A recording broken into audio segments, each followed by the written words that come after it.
ये सब क्या बना है? ये सब एक बहुत बड़े आदमी को श्रद्धांजलि देने के लिए इकट्ठा हुए हैं।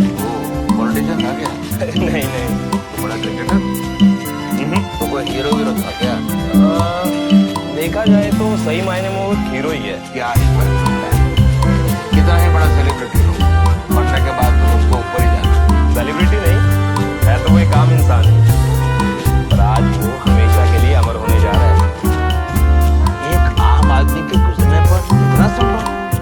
जो इंसान जाने के बाद भी 8 लोगों को जीने की नई उम्मीद देने वाला, उसके लिए तो ये सब कम है।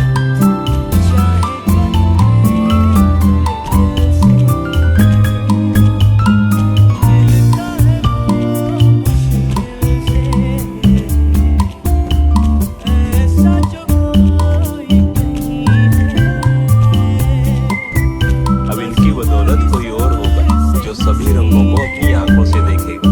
इन्हीं की वजह से कोई होगा जिसे फिर से सांस